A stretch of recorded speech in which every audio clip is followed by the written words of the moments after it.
வெறும் 5 நிமிஷத்துல சூப்பரான டேஸ்ட்ல நல்ல காரசாரமா நம்ம வீட்டில் இருக்கிற சிம்பிளான பொருளை வச்சு பூண்டு சட்னி எப்படி செய்யலாம் அப்படின்னு தான் நம்ம இன்னைக்கு பார்க்க போறோம். இட்லியா இருக்கட்டும், தோசையா இருக்கட்டும், போதுன்ற அளவுக்கு சாப்பிடுவாங்க. இப்ப வாங்க அது எப்படி செய்யலாம் அப்படிங்கறத பார்க்கலாம். ஃபர்ஸ்ட் நல்ல ஒரு அகலமான கடாயை பார்த்து எடுத்து வச்சுக்கோங்க. பூண்டு சட்னியை பொறுத்தவரை நம்ம நல்லெண்ணெயில தான் செய்யணும். அப்பதான் டேஸ்டும் வாசனையும் சூப்பரா இருக்கும். நான் இன்னைக்கு ஒரு 3 ஸ்பூன் அளவு கிட்ட நல்லெண்ணெய் சேர்த்துக்கிறேன். எண்ணெய் காஞ்சதும் ஒரு 20 to 25 போல சின்ன பல் பூண்டு எடுத்து உரிச்சு வச்சிருக்கேன். இது முழு பூண்டா இருக்கும்போது பாத்தீங்கன்னா ஒரு 2 பூண்டு அளவு வந்தது.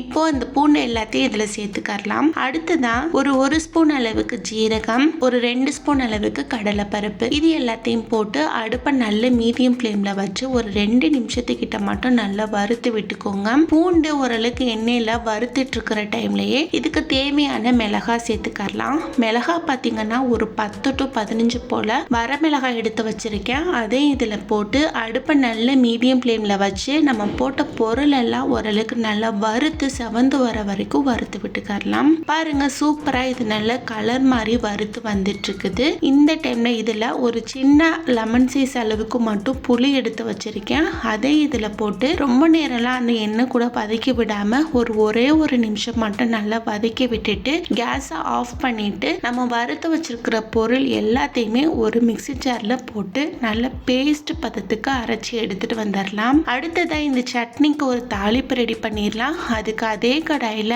ஒரு 2 ஸ்பூன் அளவுக்கு நல்லெண்ணெய், 1 ஸ்பூன் கடுகு, 1 ஸ்பூன் உளுந்து, இது எல்லாத்தையும் போட்டு நல்லா பொரிச்சிட்டு ஒரு கொத்தளவு கிட்ட கருவேப்பிலையும் போட்டு அதுவும் நல்லா பொரிஞ்சு வந்த பிறகு நம்ம அரைச்சு வச்சிருக்கிற சட்னி எடுத்து இதுல போட்டு ஒரு 2 நிமிஷத்துக்கிட்ட அந்த எண்ணெயிலே நல்லா சுருள வதக்கி விட்டுட்டு ஒரு அரை கிளாஸ் அளவுக்கு தண்ணி ஊற்றி அலசி இதுல ஊற்றி அதையும் சேர்த்து நல்லா மிக்ஸ் பண்ணி விட்டுட்டு இட்லிக்கோ தோசைக்கோ சர்வ் பண்ணுங்கன்னா சூப்பரான டேஸ்ட்ல இருக்கும். ஒரு 5 நிமிஷத்துல நம்ம அதை செஞ்சு முடிச்சிடலாம். அவ்வளோ ஒரு டேஸ்ட் கொடுக்கும். கண்டிப்பா ட்ரை பண்ணி பாருங்க.